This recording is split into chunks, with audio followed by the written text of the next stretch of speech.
الحمد لله رب العالمين خالق السماوات والأرضين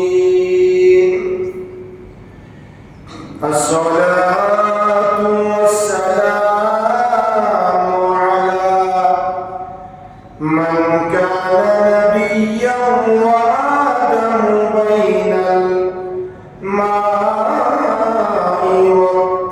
والطين شفيع المذنبين خاتم النبيين وعلى آله وأصحابه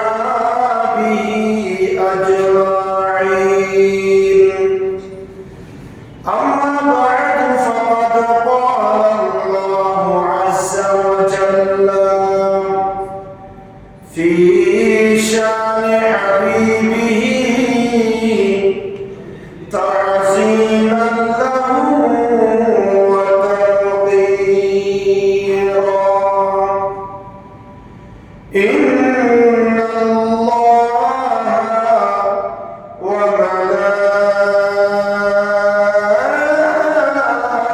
وملائكته يصلون على النبي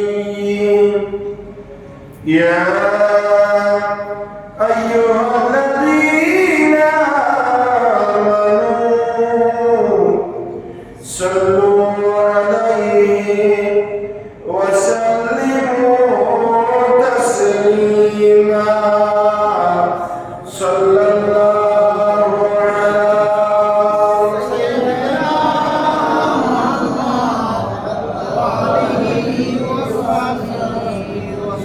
الله على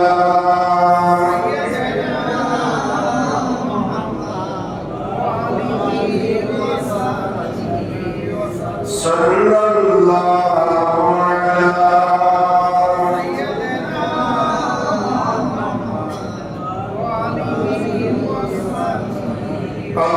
اللهم صل على سيدنا مولانا محمد سيدنا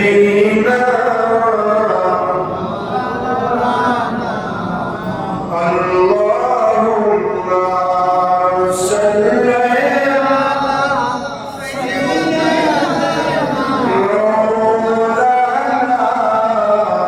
محمد سيدنا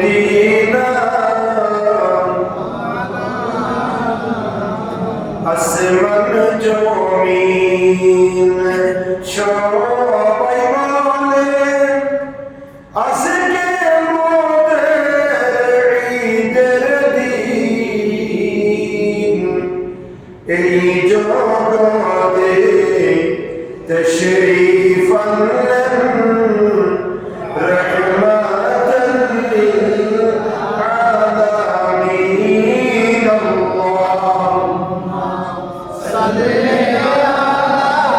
سيدنا مولانا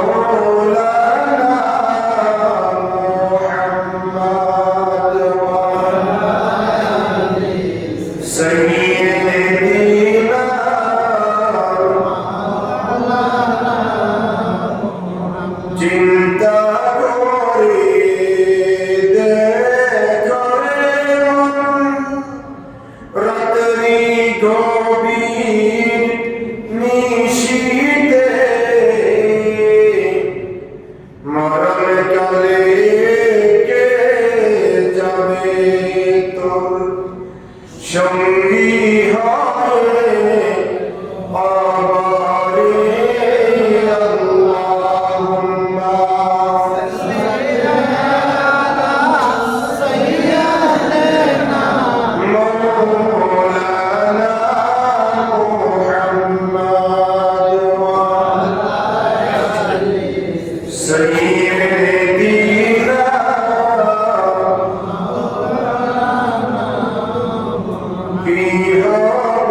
জনে জনে কি হবে মোর অভিননে যেতে হবে কবরস্থানে সাল্লু আলা মুহাম্মাদ আল্লাহুম্মা সাল্লি আলা সাইয়্যিদিনা মাওলানা মুহাম্মাদ ওয়া আলা আলিহি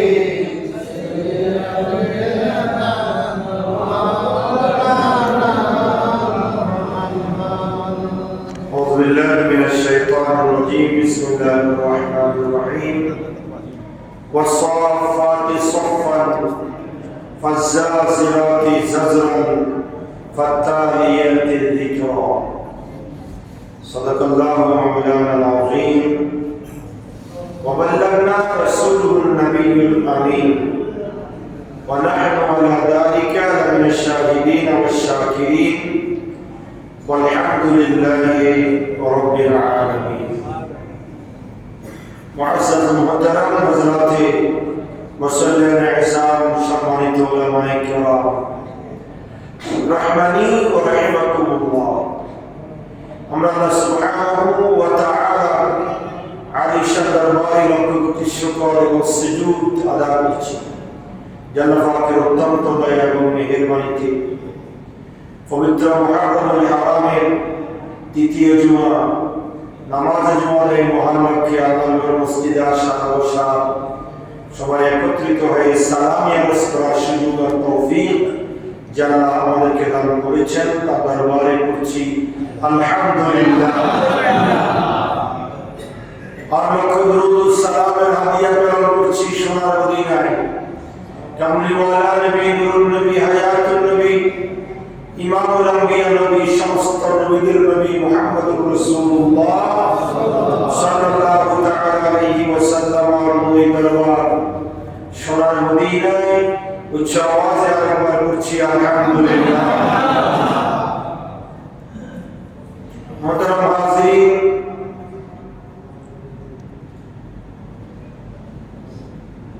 গত কয়েকদিন আগে আমরা কোরআনুল কারীমের 36 নম্বর সূরা সূরাতুল ইয়াসিনের আলোচনা শেষ করেছিলাম। তারপরে সূরা ইয়াসিনের আলোচনা শেষ করার পরে আমি হজ্জে বাইতুল্লাহ গিয়েছিলাম। তারপর আমরা মুহররমুল হারামের ফজিলত গুরুত্ব নিয়ে আলোচনা শিখেছিলাম। আমাদের ধারাবাহিক আলোচনা কোরআনুল কারীমের 37 নম্বর সূরা সূরাতুস সাফফাত। আমরা ইনশাআল্লাহ সূরা কোরআনুল কারীমের 37 নম্বর সূরা সূরাতুস সাফফাত নিয়ে আলোচনা করব বিমাশিয়াতিল্লাহ বিইজনিল্লাহ ওয়া মা তাওফীকি ইল্লা বিল্লাহ। কোরআনুল কারীমের 36 নম্বর সূরা সূরাতুল ইয়াসিনের মধ্যে আমরা অত্যন্ত গুরুত্বপূর্ণ কিছু বিষয় আলোচনা শুনেছি। আর এই ধারাবাহিকতায় 37 নম্বর সূরা সূরাতুস সাফফাত। এই সূরাতুস সাফফাত এটা মাক্কি সূরা। এটার আয়াত সংখ্যা হচ্ছে 182টি, রুকু হচ্ছে 5টি, শব্দ হচ্ছে 860টি, বর্ণ হচ্ছে 3826টি। 3826টি বর্ণ বিশিষ্ট 860টি শব্দ, 5 রুকু, 182টি আয়াত বিশিষ্ট মাক্কি সূরা সূরাতুস সাফফাত। এই সূরাতুস সাফফাত অত্যন্ত গুরুত্বপূর্ণ একটা সূরা, যে সূরার মধ্যে তাওহীদ, রিসালাত এবং আখিরাতের বর্ণনা করা হয়েছে। তার পাশাপাশি এই সূরার মধ্যে হযরত নূহ আলাইহিস সালাম, ইব্রাহিম খলিলুল্লাহ, মুসা কালিমুল্লাহ, হযরত হারুন আলাইহিস সালাম, হযরত ইলিয়াস আলাইহিস সালাম, হযরত লূত আলাইহিস সালাম এবং অত্যন্ত জলিল কদর পয়গম্বর হযরত ইউনূস আলাইহিস সালামের বিভিন্ন বিষয় নিয়ে সংক্ষিপ্ত এবং ব্যাপক আকারে আলোচনায় এই সূরায় স্থান পেয়েছে। এই সূরার প্রথমে আমরা যে আলোচনাগুলো শুনব সেটা হচ্ছে তাওহীদ এবং আখিরাত এবং রিসালাতের বিশ্বাস। তার পাশাপাশি মক্কার মুশরিকেরা ফেরেশতাদেরকে আল্লাহর কন্যা বলে সম্বোধন করত। নাউযুবিল্লাহ, জোরে বলেন না নাউযুবিল্লাহ। ফেরেশতাদেরকে আল্লাহ কন্যা, ফেরেশতাদেরকে আল্লাহর মেয়ে মনে করত। নাউযুবিল্লাহ। তা আল্লাহ রাব্বুল আলামিন এই সূরার শুরুতে খণ্ডন করেছেন। কাফের মুশরিকদের চিন্তা চেতনাকে আল্লাহ খণ্ডন করে আখিরাতের গুরুত্বকে এবং ফেরেশতাদের কাজ কি, তারা আল্লাহর কি, সে সম্পর্কে আল্লাহ রাব্বুল আলামিন এই সূরার প্রথমে বর্ণনা করেছেন। এই সূরায় আল্লাহ রাব্বুল আলামিন আহকামুল হাকিমিন শুরুতে শপথ করেছেন। আল্লাহ বলেছেন ওয়াসফাতি সফান ফাযাজিরাতি যাজরান ফাতালিয়াতি যিকরা। আল্লাহ রাব্বুল আলামিন শুরুতে তিনটা শপথ করেছেন। কয়টা? এক নম্বর শপথ করেছেন ওয়াসফাতি সফা। আল্লাহ তাদের শপথ করেছেন যারা সারিবদ্ধভাবে দাঁড়ানো। জোরে বলুন সুবহানাল্লাহ। যারা সারিবদ্ধভাবে দাঁড়ানো তাদের শপথ করেছেন। তারা কারা? যারা একই সারিতে অত্যন্ত কেয়ারফুলি দাঁড়িয়ে আছে। তারা হচ্ছে আল্লাহর ওই সমস্ত সৃষ্টি যারা হচ্ছে ফেরেশতা, যারা নূরের তৈরি, যাদেরকে আল্লাহ রাব্বুল আলামিন আহকামুল হাকিমিন এমন ভাবে তৈরি করেছেন ফেরেশতারা সদা সর্বদা আল্লাহর হুকুম পালনে নিয়োজিত। সুবহানাল্লাহ। মানুষ কিছু আল্লাহর হুকুম পালন করে, কিছু অবাধ্য হয়, কিছু আল্লাহর আদেশ মানে, কিছু মানে না। কিন্তু ফেরেশতা এমন একটি জাত, এমন একটি সৃষ্টি যারা সার্বক্ষণিক আল্লাহর হুকুম পালনে নিয়োজিত। এই জন্য আল্লাহ তাদের শপথ করে বলছেন ওয়াসফাতি সফা। আমি আল্লাহ তাদের শপথ করছি যারা একই সারিতে সারিবদ্ধভাবে দাঁড়ান। ফাযাজিরাতি যাজরা, যারা কঠোরভাবে শপথের প্রতিরোধকারী। ওয়াতালিয়াতি যিকরা, যারা সদা সর্বদা আল্লাহর কোরআন তিলাওয়াত, আল্লাহর জিকিরে মশগুল। জোরে বলুন সুবহানাল্লাহ। এখানে তিন ধরনের জাতিসত্তার, তিন ধরনের আল্লাহর সৃষ্টির আল্লাহ শপথ করেছেন। একটা হচ্ছে ওই সমস্ত ফেরেশতারা যারা সারিবদ্ধভাবে দাঁড়াবে। দ্বিতীয় হচ্ছে তারা যারা কঠোরভাবে শপথের প্রতিরোধকারী, শপথের আওতায় যারা সার্বক্ষণিক কঠোর পরিশ্রমে নিয়োজিত। আর নাম্বার 3 হচ্ছে ফাতালিয়াতি যিকরা, যারা সব সময় আল্লাহর কোরআন তেলাওয়াত করে, আল্লাহর জিকিরে মশগুল। আল্লাহ এই তিন ধরনের আল্লাহর সৃষ্টির ফেরেশতারাজির শপথ করেছেন। জোরে বলুন সুবহানাল্লাহ। এই আয়াতে কারিমার তাফসীর যদি আমরা দেখি, এই আয়াতে কারিমার তাফসীরে যে কয়েকটি দলের আল্লাহ শপথ করেছেন তা দ্বারা এক নম্বরে বোঝানো হয়েছে তারা যারা নামাজীদের মতো সারিবদ্ধভাবে দাঁড়ায়। জোরে বলুন না সুবহানাল্লাহ। নামাজী ব্যক্তিরা কিভাবে দাঁড়ায়? লাইন সোজা, আঁকা বাঁকা হয় না, একজনের সাথে আরেকজন কাঁধে কাঁধ মিলিয়ে, মাঝখানে কোনো ফাঁক থাকে না, এইভাবে দাঁড়াইতে হবে। আমরা তো শুধু বাংলাদেশে বলি কাতার সোজা করো, কিন্তু সৌদি আরবে 1-1.5 মিনিট পর্যন্ত বলে ইসলামু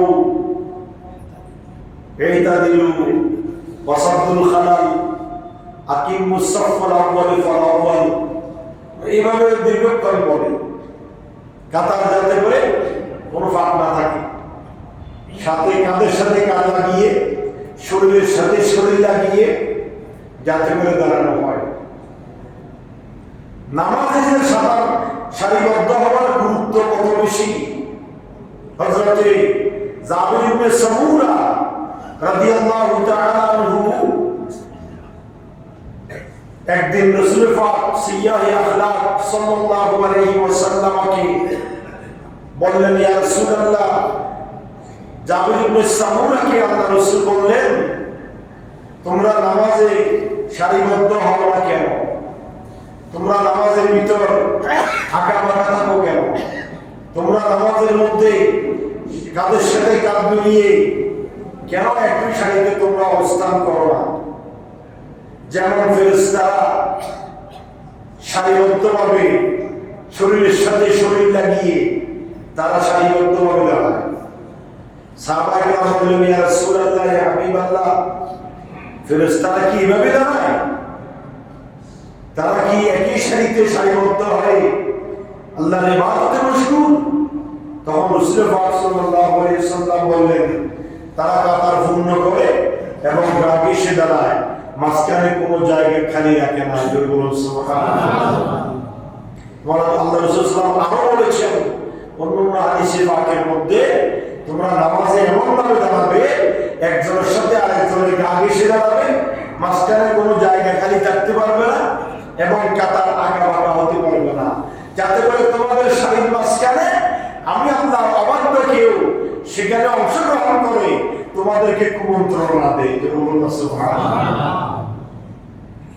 এই জন্য আল্লাহ রাব্বুল আলামিন আহকামুল হাকিমিন সূরা সাফফাতের শুরুতে আল্লাহ বলেছেন, ফাত্তালিয়াতি যিকরা, ওই সমস্ত আমি আল্লাহর সৃষ্টির শপথ যারা সবসময় কোরআন তেলাওয়াত করে, ফাজ্জাজিরাতে জাজরা, যারা সারিবদ্ধ হয়ে দাঁড়ানোর ব্যাপারে যারা প্রতিরোধকারী, এবং সাফফাতে সাফফা, যারা একই সারিতে সারিবদ্ধভাবে দাঁড়িয়ে আল্লাহর ইবাদতে মশগুল, আমি আল্লাহ তাদেরই শপথ করছি। জোরে বলুন সুবহানাল্লাহ। তার পরবর্তী আয়াতের মধ্যে আল্লাহ বলেছেন, ইন্না ইলাহুকুম লাওয়াহিদ, আল্লাহ বলেছেন নিশ্চয়। আচ্ছা, এই আয়াতের মধ্যে আরো দুইটা ব্যাপার আছে। একটা হচ্ছে অন্য তাফসীরের ভিতরে এসেছে সাফফাতে সাফফা দ্বারা নামাজে সারিবদ্ধভাবে যেভাবে দাঁড়ায় ওইভাবে দাঁড়ানোর কথা বলা হয়েছে। ফাজ্জাজিরাতে জাজরা, এটা দ্বারা দ্বীনি আলেমদেরকে বোঝানো হয়েছে, যারা তাহাজ্জুদ গুজারি এবং সদা সর্বদা ইবাদতে মশগুল, ওই সমস্ত আলেমদেরকে বোঝানো হয়েছে যারা অন্যায়ের বিরুদ্ধে সোচ্চার, যারা কোরআন এবং সুন্নাহর উপর একনিষ্ঠভাবে যারা দাঁড়িয়ে দিন কায়েম করে, দিন প্রচার করে, তাদেরকে বোঝানো হয়েছে। ফাত্তালিয়াতি যিকরা, তৃতীয় শপথ দ্বারা ওই সমস্ত ব্যক্তিদেরকে বোঝানো হয়েছে যারা গাজী, যারা আল্লাহর দ্বীনের পক্ষে কাফির মুশরিকদের বিপক্ষে জিহাদের ময়দানে অংশগ্রহণ করে যারা জয়ী হয়, তাদেরকে বোঝানো হয়েছে। সুবহানাল্লাহ। চতুর্থ আয়াতের মধ্যে আল্লাহ বলেছেন, ইন্না ইলাহুকুম লাওয়াহিদ, নিশ্চয় তোমাদের মাবুদ এক আল্লাহ, যার কোনো শরীক নেই। সুবহানাল্লাহ বলেন না? আল্লাহ নিজের পরিচয় তুলে ধরেছেন। ওই যে কাফের মুশরিকেরা, মক্কার মুশরিকেরা বলে আল্লাহর কি আছে? মেয়ে আছে, কন্যা আছে, নাউযুবিল্লাহ। আল্লাহ তা খণ্ডন করেছেন। আল্লাহ বলেছেন, ইন্না ইলাহুকুম লাওয়াহিদ, নিশ্চয় তোমাদের ইলাহ, তোমাদের প্রভু, তোমাদের প্রতিপালক কয়জন? লা শারীকা লাহ, যার মধ্যে কোনো অংশদারিত্ব নাই। আল্লাহ রাব্বুল আলামিন আহকামুল হাকিমিন নিজের পরিচয় কাফের মুশরিকদেরকে, কাফের মুশরিকরা যখন বিভিন্নভাবে আল্লাহর সাথে অংশীদার করে, তখন আল্লাহ রাব্বুল আলামিন আহকামুল হাকিমিন কোরআনুল কারীমের একেবারে ছোট একটা সূরা, যে সূরাটা আমাদের সবাই কি আছে, জানা আছে, মুখস্থ আছে, একটা ছোট্ট সূরার মাধ্যমে আল্লাহ নিজের পরিচয় উপস্থাপন করেছেন। আল্লাহ বলছেন, নবী হে আমার, আপনার উম্মতদেরকে, আমি আল্লাহর বান্দাদেরকে, মক্কার কাফের মুশরিকদেরকে আপনি জানিয়ে দেন, কুল হুয়াল্লাহু আহাদ, আল্লাহ অনলি ওয়ান, কয়জন? আল্লাহুস সামাদ, তিনি অমুখাপেক্ষী, তিনি কারো মুহতাজ নয়, লাম ইয়ালিদ, কারো থেকে জন্মগ্রহণ করেন নাই, ওয়ালাম ইউলাদ, কাউকে জন্ম তা আল্লাহ যেহেতু কাউকে জন্ম দেন নাই, তাহলে আল্লাহর মেয়ে হওয়ার কোনো সম্ভাবনাও সুবহানাল্লাহ বলবেন না? এই জন্য আল্লাহ সূরা সাফফাতের মধ্যে কাফের মুশরিকদের ভ্রান্ত ধারণাকে আল্লাহ খণ্ডন করে বলেছেন, ইন্না ইলাহুকুম লাওয়াহিদ, নিশ্চয় নিশ্চয় তোমাদের প্রভু, লাওয়াহিদ লামে তাকিদ ব্যবহার করেছেন, অবশ্যই একজন। বলুন সুবহানাল্লাহ। আল্লাহ অবশ্যই কয়জন? তার ডানে বামে আশেপাশে সামনে পিছনে দাদা দাদি নানা নানি খানদান 14 গোষ্ঠী কেউ নাই। আল্লাহ কাউকে জন্ম দেন নাই, কারো থেকে জন্মগ্রহণ করেন নাই। সুতরাং আল্লাহ ফেরেশতারা আল্লাহর মেয়ে নয়, আল্লাহর ছেলে নয়, আল্লাহর কোন একটা সৃষ্টি। বলুন সুবহানাল্লাহ। রব্বুস সামাওয়াতি ওয়াল আরদি ওয়া মা বাইনাহুমা ওয়া রাব্বুল মাশারিক। আল্লাহ বলছেন, বান্দারে আমার, আমি তোমার এমন একটি রব, আমি তোমার এমন একজন রব যিনি আসমান এবং জমিন এবং এই দুবইয়ের মধ্যে আমি আল্লাহর যত সৃষ্টি আছে সবকিছুর একক পালনকর্তা, সৃষ্টিকর্তা, রিজিকদাতা একমাত্র আমি আল্লাহ। সুবহানাল্লাহ। এই সূরাগুলো যখন আপনি অনুবাদ দিয়ে তেলাওয়াত করবেন, বুঝে বুঝে যখন আপনি অনুবাদ শুনবেন, তখন আপনার শিরিক করা মুশরিকের খাতায় আপনার নাম উঠবে না। আপনি শিরিক থেকে বেঁচে থাকতে পারবেন, কারণ এগুলা আল্লাহ রাব্বুল আলামিন আহকামুল হাকিমিন কুরআনুল কারীমের প্রত্যেকটা সূরা, অধিকাংশ সূরার মধ্যে আল্লাহর পরিচয় উপস্থাপন করেছেন, যাতে করে ইমানদার মুসলমান বান্দারা মুসলমান হয়ে যাতে করে শিরকে নিমজ্জিত না হয়, কুফরিতে নিমজ্জিত না হয়। এই জন্য আল্লাহ রাব্বুল আলামিন আহকামুল হাকিমিন বারবার নিজের পরিচয় উপস্থাপন করে দিয়েছেন এবং মানুষকে বুঝাই দিচ্ছেন যে রব্বুস সামাওয়াতি ওয়াল আরদ ওয়া মা বাইনাহুমা ওয়া রাব্বুল মাশারিক, আসমান এবং জমিন এই দুইয়ের মধ্যে আমি আল্লাহর যত সৃষ্টি আছে সবকিছু আমি আল্লাহ একক নিয়ন্ত্রিত, আমি আল্লাহ একক সৃষ্টিকারী। সুবহানাল্লাহ। ইন্না যায়্যানাস সামাআদ দুনিয়া বিজিনাতিল কাওয়াকিব। 6 নম্বর আয়াতে কারিমার মধ্যে আল্লাহ বলছেন, নিশ্চয় আমি নিকটবর্তী আকাশে তারকারাজি দ্বারা তোমাদের জন্য সুসজ্জিত, সুশোভিত করে রেখেছি। সুবহানাল্লাহ। রাত্রি বেলায় দেখেন না, বিশেষ করে শীতকালে আকাশের 14 তারিখের চাঁদ, তারপরে যে বিভিন্ন তারকা রাশি, আকাশ বরফুর, গণে শেষ করা যাবে এবং দেখতে কত সুন্দর।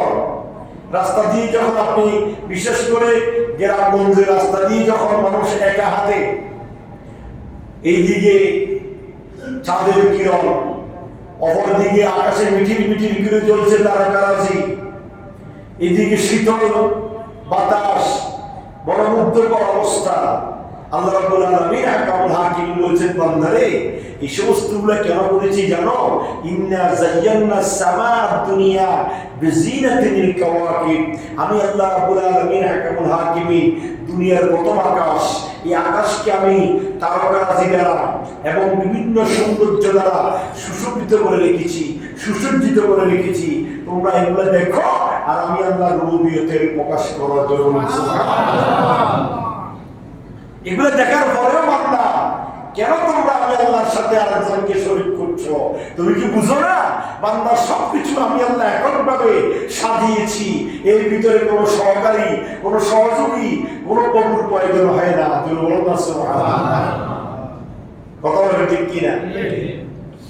আল্লাহ আরো বলেছেন ওয়াহিফজাম মিন কুল্লি শাইতানিন মারিদ, এবং তাকে সংরক্ষিত করেছি প্রত্যেক অবাধ্য শয়তান থেকে।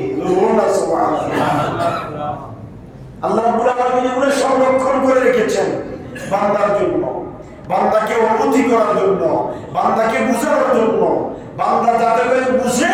আর আল্লাহ রাব্বুল আলামিন হাকিমুল হাকিমের রুবুবিয়্যত, আল্লাহ রাব্বুল আলামিনের সৃষ্টির তথ্য এবং আল্লাহ রাব্বুল আলামিন হাকিমুল হাকিমের একক ঘোষণার ক্ষেত্রে বান্দা যাতে করে অংশীদারিত্ব না করে, এই জন্য আল্লাহ রাব্বুল আলামিন হাকিমুল হাকিমিন বান্দাকে এই সমস্ত বিষয়ে বুঝাই দিয়েছেন।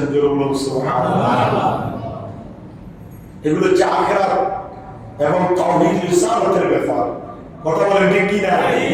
তাওহীদ এবং রিসালাত, আল্লাহর ওয়াহদানিয়ত, নবীর রিসালাত, এই দুটা যতক্ষণ পর্যন্ত বান্দার অন্তরে মধ্যে ধারণা আসবে না, এবং আল্লাহ লা শারীকা লাহ, আল্লাহর কোনো শরীক নাই, এবং লাম ইয়ালিদ ওয়া লাম ইউলাদ, আল্লাহ জন্ম দেন নাই, জন্মগ্রহণ করেন নাই, আল্লাহ ছেলে মেয়ে স্ত্রী মা বাবা দাদা দাদি আল্লাহ সব কিছু থেকে মুক্ত, এই কথা বোঝানোর জন্য আল্লাহ সুবহানাহু ওয়া তাআলা দৃঢ়ভাবে বান্দাদেরকে এই সমস্ত সূরার মধ্যে আল্লাহ বান্দাদেরকে বুঝাই দিয়েছেন। আল্লাহ আমাদেরকে বুঝার তৌফিক দান করুন, আমিন। তারপরে এই সূরার মধ্যে বলেছিলাম অসংখ্য নবী রাসূলের সংক্ষিপ্ত ঘটনা পরিচয় আল্লাহ উপস্থাপন করেছেন। কয়েকজন নবী রাসূলের ঘটনা আল্লাহ এই সূরার ভিতরে কি করেছেন? ফসা করেছেন। আল্লাহ রাব্বুল আলামিন হাকিমুল হাকিমিন সর্বপ্রথম বলেছেন হযরত নূহ আলাইহিস সালাতু ওয়াস সালাম সম্পর্কে। আমরা জানি নূহ নজিউল্লাহ, নূহ আলাইহিস সালাতু ওয়াস সালাম ছিলেন যাকে আদমের সানি বলা হয়। আদমের, কথা বলেন না, যাকে আদমের দ্বিতীয় আদম বলা হয়। আদম আলাইহিস সালাতু ওয়াস সালাম প্রথম মানুষ যার মা বাবা আছে মনে হয়, যার আল্লাহ নিজ হাতে, নিজের নুরানি হাতে আল্লাহ আদম ও সফিউল্লাহকে বানিয়েছেন। সে আদম থেকে তার স্ত্রী বানিয়েছেন। স্ত্রী হওয়ার পরে অসংখ্য সন্তান, রোজার সন্তান আল্লাহ পৃথিবীতে পয়দা করেছেন। তাদের মাধ্যমে আল্লাহর সৃষ্টির চাহিদা হয়েছে, সৌন্দর্য হয়েছে, আল্লাহকে ডাকার মানুষ হয়েছে এবং বংশ বিস্তার হয়েছে। আদম আলাইহিস সালামের পরে আল্লাহ রাব্বুল আলামিন হাকিমুল হাকিমিন হযরত নূহ আলাইহিস সালামকে দুনিয়ার জমিনে প্রেরণ করেছেন। সুবহানাল্লাহ। নবী প্রেরণের দিক থেকে দুনিয়ার জমিনে সেকেন্ড, দ্বিতীয় হচ্ছে হযরত নূহ আলাইহিস সালাম। দ্বিতীয় নম্বর কে বলেন না? এক নম্বর আদম আলাইহিস সালাম। আর গোটা পৃথিবী সৃষ্টির আগে আল্লাহ যাকে সৃষ্টি করেছেন তিনি হচ্ছেন আমার নবী মুহাম্মদুর রাসূলুল্লাহ সাল্লাল্লাহু আলাইহি ওয়াসাল্লাম। মুহাম্মদুর রাসূলুল্লাহ সৃষ্টির তথ্য, সৃষ্টির ব্যাপারটা আলাদা। এটা আল্লাহ নিজের প্রচারের জন্য, নিজের প্রচারণার জন্য, নিজেকে প্রভু হিসাবে মানুষকে চিহ্নিত করার জন্য মুহাম্মদুর রাসূলুল্লাহর সৃষ্টি পৃথিবীর শুরুতে। আব্বালু মা খালাকাল্লাহু নূরি।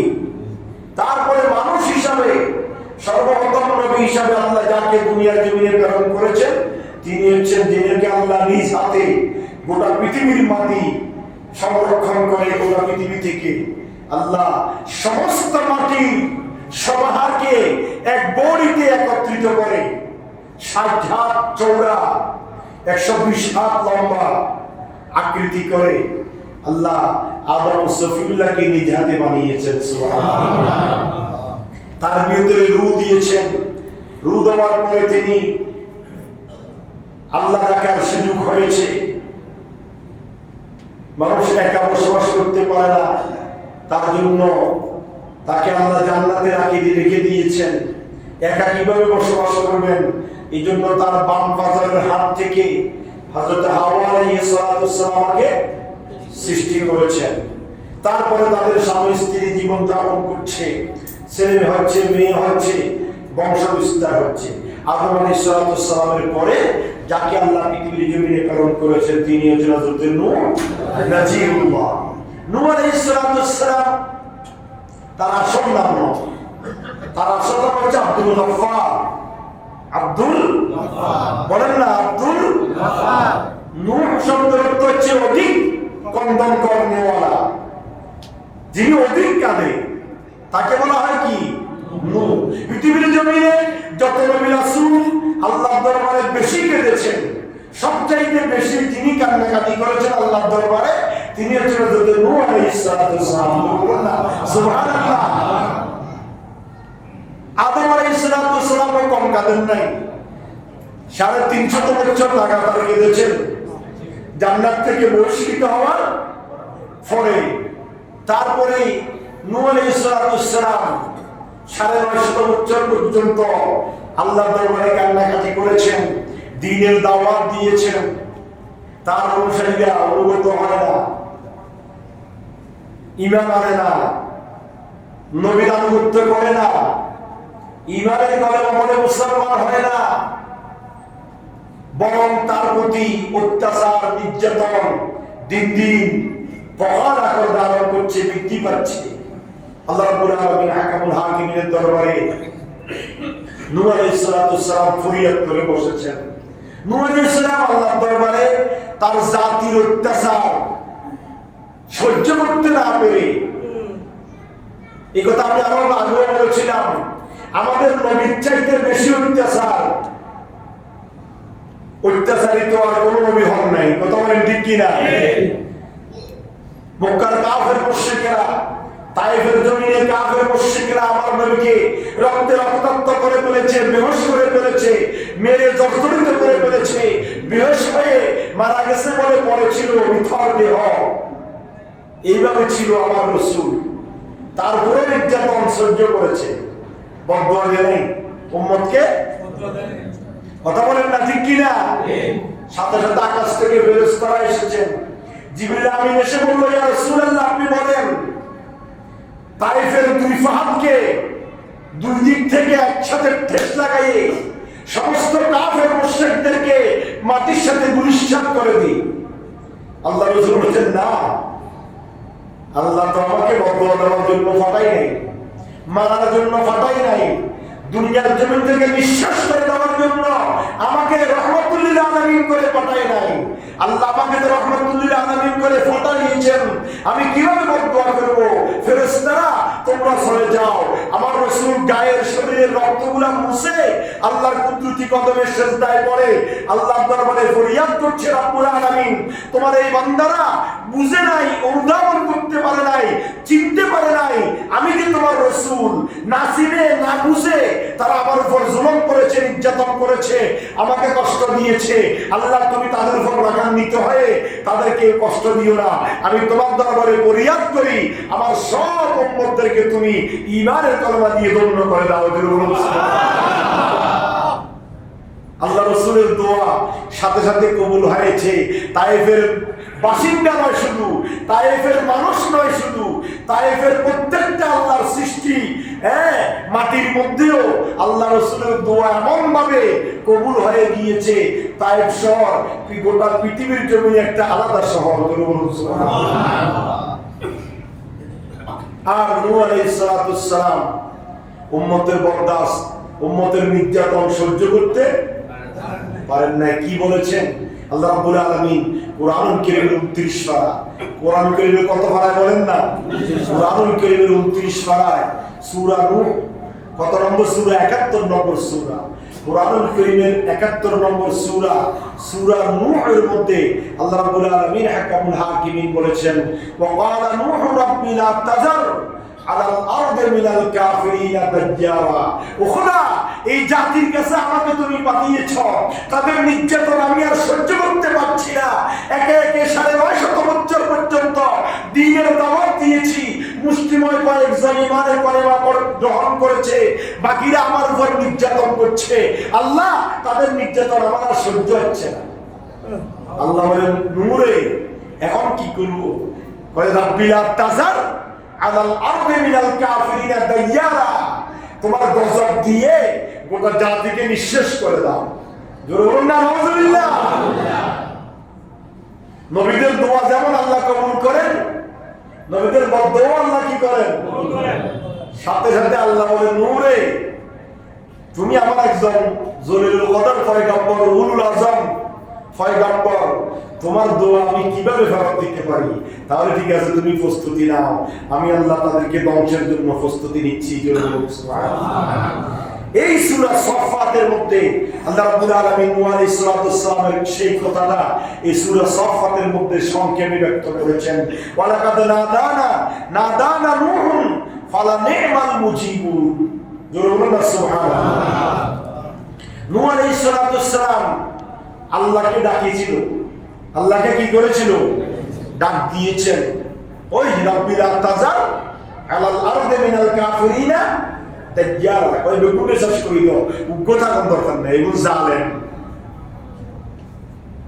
আল্লাহ বলেন, ওয়ালাকাদ নাদানা নূহুন ফালা নি'মাল মুজিবুন। নূহ আমাকে ডেকেছিল আর আমি অত্যন্ত চমৎকার ভাবে নূহের ডাকে সাড়া দিয়েছিলাম। সুবহানাল্লাহ। সূরা নূহের মধ্যে নূহ আলাইহিস সালামের ডাকের কথা বর্ণনা করেছেন, আর সূরা সাফফাতের মধ্যে আল্লাহ বলেছেন, ওয়ালাকাদ নাদানা নূহুন, আর আমার নূহ যখন আমাকে ডেকেছিল, ফালা নি'মাল মুজিবুন, অত্যন্ত উৎকৃষ্টভাবে চমৎকারভাবে আমি আল্লাহ নূহ আলাইহিস সালামের ডাকে কি দিয়েছিলাম? সাড়া দিয়েছিলাম। কি সাড়া দিয়েছেন? ওয়ানাজ্জাইনাহু ওয়া আহলাহু মিনাল কারবিল আযীম। আল্লাহ বলেন, আমি আল্লাহ রাব্বুল আলামিন হাকামুল হাকিমিন, তাকে এবং তার পরিবারকে মহা সংকট থেকে রক্ষা করেছি। সুবহানাল্লাহ। নূহ এবং তার পরিবারকে আল্লাহ মহান সংকট থেকে আল্লাহ কি করেছেন? রক্ষা করেছেন। প্লাবন হয়েছে, গোটা পৃথিবী পানি আর পানি হয়েছে। 40 দিন পর্যন্ত পানি আর পানি ছিল, অথই পানি, আকাশ পর্যন্ত পানি। এখনো বিভিন্ন বাংলাদেশের বিভিন্ন অঞ্চলে বন্যা আছে না নাই? আকাশ পর্যন্ত হয়েছে? যতটুকু আছে সীমার ভিতরে আছে বা সীমার অতিরিক্ত আছে, কষ্ট পাচ্ছে, ঘরবাড়ি নষ্ট হচ্ছে, সম্পদ নষ্ট হচ্ছে, ঠিক। কিন্তু এই যে আল্লাহ পারেন, আল্লাহ যে নূহকে ঘটাইছেন, তার একটু সংক্ষিপ্ত কিছু কিছু দৃষ্টান্ত আল্লাহ বাংলার জমিনে বান্দাদেরকে দেখাই দিচ্ছেন। গোটা ওয়ার্ল্ডে বিভিন্ন জায়গায় বন্যা করে আল্লাহ দেখাই দিচ্ছেন আমি নূহকে কেমন করেছিলাম। সুবহানাল্লাহ। গোটা বন্যা দিয়ে পানি আর পানি, 40 দিন পর্যন্ত পানি আর পানি ছিল। নূহ আলাইহিস সালাম এবং তার অনুসারীরা, আল্লাহ বলছেন, ওয়ানাজ্জাইনাহু ওয়া আহলাহু মিনাল কারবিল আযীম। আমি নূহ এবং তার আহাল, তার পরিবারকে এই মহান সংকট মুসিবত থেকে কি করেছি? হেফাজত করেছিলাম, রক্ষা করেছিলাম। ওয়াজআলনা যুররিয়াতাহু হুমুল বাকিন, আর একমাত্র তার বংশধরকে আমি আল্লাহ পৃথিবীর জমিনে বাকি রেখেছিলাম। সুবহানাল্লাহ। নূহ আলাইহিস সালামের ওই যে আদমের সাথী বলেছি, নূহ আলাইহিস সালামের প্লাবনে গোটা পৃথিবী কি হয়েছে? মানুষ যা ছিল সবাই শেষ। শুধুমাত্র যারা নূহ আলাইহিস সালামের নৌকাতে উঠেছিল তারা ছিল, জোড়ায় জোড়ায় পশু পাখি এবং নূহ আলাইহিস সালামের কিছু অনুসারী যারা ইমানের কলেমা পড়ে মুসলমান হয়েছে তারা, আর নূহ আলাইহিস সালামের সন্তানেরা। নূহ আলাইহিস সালামের 3 সন্তান নূহ আলাইহিস সালামের সাথে নৌকায় উঠেছিল। কয় সন্তান? হাম, সাম, ইয়াফেস। হাম, সাম, ইয়াফেস, এই 3 সন্তান নূহ আলাইহিস সালামের সাথে নৌকায় উঠেছিল। এজন্য আল্লাহ বলছেন, ওয়াজআলনা যুররিয়াতাহু হুমুল বাকিন। আমি আল্লাহ নূহ আলাইহিস সালামের 3 সন্তানের মধ্য দিয়ে গোটা পৃথিবীর জমিনে আবার বংশ বিস্তার করেছি। আল্লাহু আকবার। সেটা কি? শাম। শাম নূহ আলাইহিস সালামের সন্তান। এই শামের সন্তান সন্ততি থেকে আরব এবং ফারস্যবাসীদের বংশধর বিস্তার হয়েছে। আরব এবং ফারস্যবাসী যারা আছে, আরব কান্ট্রিগুলা এবং ফারস্যের যে সমস্ত মানুষগুলো আছে, তারা হচ্ছে সাম, আদম নূহ আলাইহিস সালামের সন্তান, এই শামের বংশধর। আর হাম হচ্ছে আফ্রিকান দেশ সমূহ এবং তার আশেপাশে যত জনবসতি আছে সবগুলো হচ্ছে হামের উত্তরাধিকারী, হামের বংশধর। আর ইয়াফেস হচ্ছে তুর্কি এবং মঙ্গোলীয় যারা আছে তারা, তার পাশাপাশি ইয়াজুজ এবং মাজুজ যারা, তাদেরও আবির্ভাব হয়েছে ইয়াফেস নূহ আলাইহিস সালামের সন্তান ইয়াফেসের বংশের মধ্যে দিয়ে। সুবহানাল্লাহ। এজন্য আল্লাহ তা ব্যক্ত করেছেন, ওয়াজআলনা যুররিয়াতাহু হুমুল বাকিন। আমি আল্লাহ রাব্বুল আলামিন হাকিমুল হাকিমিন নূহ আলাইহিস সালামের সন্তানদের মধ্য দিয়ে তার বংশকে আমি আল্লাহ মানব সন্তানের বিস্তার ঘটাইছি। সুবহানাল্লাহ।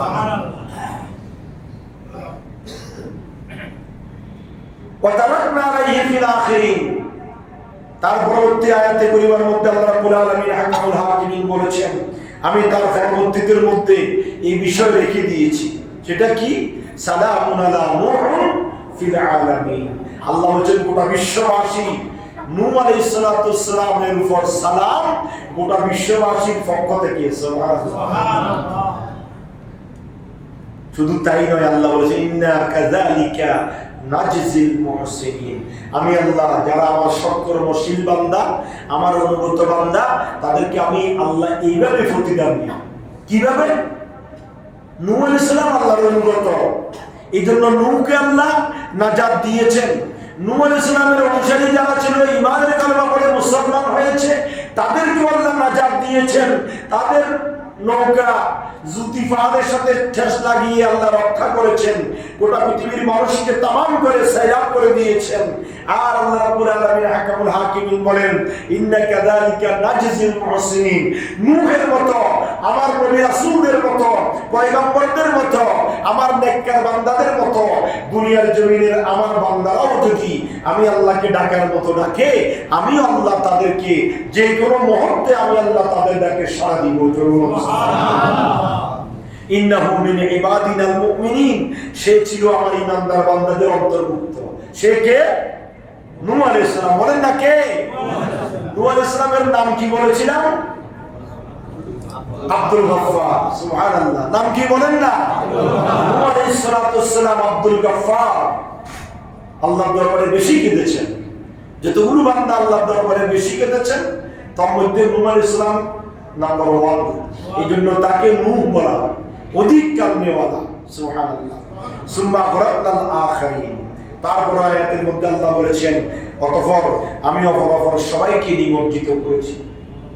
ওই তার অনুসারীরা যারা ছিল, ঈমানের কালেমা পড়ে যারা মুসলমান হয়েছে, এবং তার 3 ছেলে হাম, সাম, ইয়াফেস, এই 3 ছেলে সহ বাকি সবাইকে আমি আল্লাহ নৌকায় উঠানোর পরে সুম্মা গরাকনাল আখিরিন, সবাইকে আমি আল্লাহ নিঃশেষ করে দিয়েছি। পৃথিবীর জমিনে এই নূহ আলাইহিস সালামের মাধ্যমে দ্বিতীয়বার মানুষের প্রসার প্রসারণ হয়েছে, বংশ বিস্তার হয়েছে। এই জন্য নূহ আলাইহিস সালামকে বলা হয় আদমের সানি। সুবহানাল্লাহ। সুতরাং এই যে আলোচনা নূহ আলাইহিস সালামের আমরা শুনলাম, সংক্ষেপে এটা নূহ আলাইহিস সালামের আলোচনা এখানে এতটুকুর মধ্যে আল্লাহ শেষ করেছেন সূরা সাফফাতের মধ্যে। তার পরবর্তী আয়াত, সেটা হচ্ছে 82 নম্বর আয়াত, ওয়া ইন্না মিন শিআতিহি লিইব্রাহিম। এইবার আছে ইব্রাহিম আলাইহিস সালামের ঘটনা। এটা ইনশাআল্লাহ আগামী জুমায় আলোচনা করব। আজকে নূহ আলাইহিস সালাম পর্যন্ত আমরা এই সূরা সাফফাতের আলোকে আমরা আলোচনা শুনলাম। সর্বপ্রথম সূরা সাফফাতের আলোকে আমরা আলোচনা শুনেছি যে ঈমান, আখিরাত, নবী রাসূল তাদের কথা, এবং ফেরেশতারা যে আল্লাহর ওয়াহদানিয়তের, একত্ববাদের উপর অটল, ফেরেশতারা যে আল্লাহর গোলামির মধ্যে নিমজ্জিত, ফেরেশতার মতো যাতে করে আমরাও আল্লাহর গোলামিতে সারিবদ্ধ হয়ে যাই, সেই দিকে আল্লাহ আহ্বান করেছেন। এবং কাফের মুশরিকদের কথাকে আল্লাহ খণ্ডন করেছেন। কাফের মুশরিকেরা বলে ফেরেশতারা আল্লাহর কল্লা নাউযুবিল্লাহ, সেই কথা আল্লাহ খণ্ডন করে বলেছেন ইন্না ইলাহুকুম লাওয়াহিদ, নিশ্চয় আমি আল্লাহ একজন, আমার সাথে কোনো শরীক নাই। এবং এইদিকে আল্লাহ এই আয়াতে করিমার আলোকে মুসলমান ইমানদারদেরকে আল্লাহ আহ্বান করেছেন, খবরদার তোমরা তোমাদের কথাবার্তা চলন বলন কোন ক্ষেত্রে যাতে করে আমি আল্লাহর সাথে শরীক না হয়ে যায়, আমি আল্লাহর সাথে অংশীদার না হয়ে যায়, তোমরা যাতে করে শিরিক মুক্ত থাকতে পারো, সেই দিকেও আল্লাহ সূরা সফফাতের মধ্যে আমাদেরকে আহ্বান জানিয়েছেন। আসুন যা আলোচনা করেছি শুনেছি, আল্লাহ আমাকে এবং সবাইকে আমল করার, ঈমান আকীদাকে মজবুত করে আল্লাহ এবং রাসূল খোদার গোলামীর মধ্য দিয়ে আমাদের জীবন পরিচালনা করার আল্লাহ তৌফিক দান করুক। আমিন। আসসালামু আলাইকুম।